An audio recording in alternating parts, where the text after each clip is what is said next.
The moment Viserys reveals Aegon the Conqueror's secret prophecy, book readers knew this adaptation was rewriting the rules of Westeros. Turning a war of pure vanity into a sacred duty changes the fundamental DNA of the story. Adapting George R.R. Martin's Fire and Blood meant turning a detached outline into a character-driven tragedy. We are going to walk through every major change, fairly one by one. The adaptation doesn't just strip mine the source material for names and locations. The Great Council of 101 AC opens the series with almost historical precision, though the show visually frames the final vote directly between Viserys and Princess Rhaenys to hammer home Westeros' absolute refusal to crown a woman. When Aemond claims Vhagar and loses an eye to his nephew's blade, the brutality is pulled straight from the page. The Green Council's secret coup is just as treacherous, right down to Sir Criston violently silencing Lord Beesbury. And when Lucerys arrives at a rain-lashed Storm's End, only to find Aemond waiting in the hall, the dread is perfectly preserved. The show fundamentally alters the motivation of the Targaryen dynasty by inventing Aegon the Conqueror's Song of Ice and Fire prophecy. In the book, Aegon conquers Westeros because he can. On screen, Viserys passes down a secret dream of a coming darkness, turning the Iron Throne from a seat of vanity into a sacred, apocalyptic duty. When Rhaenyra hears this in the skullroom of Balerion, her entire claim to the throne shifts. She isn't just fighting for her birthright anymore. She believes she is the only thing standing between the realm and the end of the world. It gives her a messianic complex the book never bothered with. Queen Aemma's death is transformed into a visceral, non-consensual slaughter that gives the entire succession crisis a physical origin. The book simply notes she died in childbirth. The show forces us to watch Viserys order a primitive, unanesthetized cesarean section while Aemma screams in terror, pinned to the bed by midwives. Viserys literally guts his wife for a male heir who lives for a single day. This isn't just a tragedy. It is an unforgivable betrayal that completely recontextualizes Viserys' later desperation to defend Rhaenyra's claim. He isn't just being a supportive father, he is trying to pay off a blood debt. The book dismisses the Stepstones conflict in a handful of sentences, but the show inflates it into a multi-episode war to give Daemon Targaryen something to do. We get an invented, masked villain in the crab feeder, leading to a climax where Daemon feigns surrender and charges the Triarchy forces entirely solo. It is a ridiculous, plot-armored sequence that completely abandons the grounded military tactics of this universe. But it serves a clear character purpose. Daemon would rather face an entire army alone than accept a bailout from his brother, proving his pride is literally suicidal. The text leaves the death of Daemon's first wife, Lady Rhaenyra Royce, as a highly convenient but ambiguous writing accident. The show leaves absolutely no doubt. We watch Daemon confront her in the Vale, spook her horse into crushing her spine, and then casually pick up a rock to finish the job. This removes any plausible deniability regarding Daemon's morality. He is a cold-blooded murderer who will slaughter an innocent woman just to clear a path to a more politically advantageous marriage. Sir Criston Cole's defection to the Greens gets a massive soap opera injection. The book offers competing rumors for why he turned on Rhaenyra, none of which explicitly confirm they slept together. The show makes their romance undeniable canon and turns his subsequent rejection into a catastrophic, violent meltdown. When Rhaenyra refuses to abandon her duty to run away with him, Essos Cole's fragile honor shatters, leading him to beat Ser Joffrey Lonmouth to death in the middle of the royal wedding welcome feast. It transforms Cole from a principled traditionalist into a bitter, spurned incel whose entire political alignment is driven by sexual rejection. The fire at Harrenhal that kills Lionel and Harwin Strong is one of the great unsolved mysteries of the novel, with suspects ranging from Daemon to Viserys himself. The show explicitly pins the arson on Larys Strong.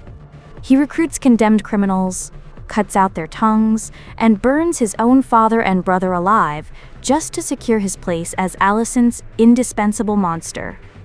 It eliminates the historical guesswork entirely. By making Larys the undeniable architect, the show instantly elevates him into the realm's premier psychopath, proving exactly how far the Greens are willing to go before the war even officially begins. Aemond Targaryen's entire villain origin story is softened by accident and childhood trauma. The show invents the pink dread pig prank to give Aemond a sympathetic motive for claiming Vhagar, framing him as a bullied kid lashing out. But the real rewrite happens in the skies over Storm's End. In the book, Aemond murders Lucerys in cold blood. On screen, Vhagar ignores his frantic commands and chomps Arax on primal instinct, turning the first kinslaying of the war into a tragic accident strips Aemond of his agency, making him a boy who couldn't control his oversized dog rather than a ruthless prince who deliberately crossed the point of no return. Laenor Velaryon gets the one thing George R.R. Martin almost never grants: a happy ending. The source material has Laenor murdered in a marketplace brawl, heavily implying Daemon arranged the hit. The show opts for a heist. Rhaenyra and Daemon help stage Laenor's death so he can shave his head and row off to Essos with his lover. Instead of ruthless operators willing to murder a good man for political convenience, Rhaenyra and Daemon become progressive allies, staging a fake assassination, protecting the audience from having to hate Rhaenyra just as she consolidates her power. The entire Green usurpation is reframed from a calculated, decades-long coup into a tragic misunderstanding. In the book, Alicent and Autohydar seize the throne because they have the power and they want it. On screen, a delirious Viserys mutters about Aegon the Conqueror's prophecy on his deathbed, and Alicent misinterprets it as a dying wish for their son Aegon to rule. It is a massive structural change that absolves Alicent of her worst ambitions. Instead of a ruthless political operator, she becomes a dutiful wife, desperately trying to honor what she genuinely believes are her husband's final orders. To ensure you know exactly who the bad guys are, the show develops Aegon II into a cartoonish degenerate. The book describes him as lazy and sulky, but the adaptation goes out of its way to make him thoroughly repulsive. He is a rapist whose victims are bought off by his mother, a patron of child-fighting pits who watches his own bastards brawl, and a coward found hiding under a table in Flea Bottom before his coronation. This extreme character assassination sharpens the moral contrast between the factions. The show desperately wants to ensure that no matter Rhaenyra's flaws, the alternative is objectively vile. Mysaria is elevated from a marginal background figure into a recurring King's Landing power broker.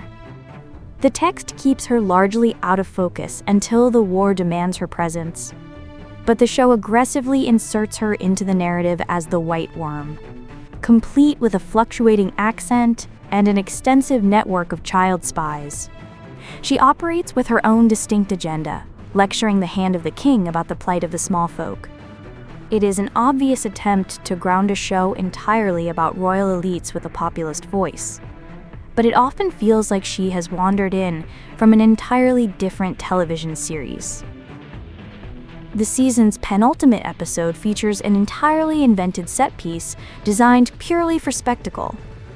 During Aegon II's coronation, Princess Rhaenys bursts through the stone floor of the Dragonpit on melees, crushing hundreds of small folk to death. She confronts the royal family, stares them down, and then simply flies away without burning them. She slaughters innocent civilians just to make a dramatic exit, while passing up a clean opportunity to end the war before it begins. The book avoided this entirely, because the text understands that dragons are weapons of mass destruction, not props for a theatrical mic drop. The source material offers a comfortable distance.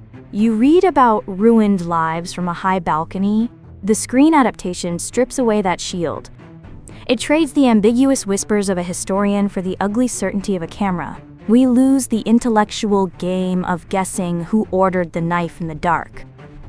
In exchange, we gain the visceral horror of watching the blades sink in. The book lets you judge these monsters from afar.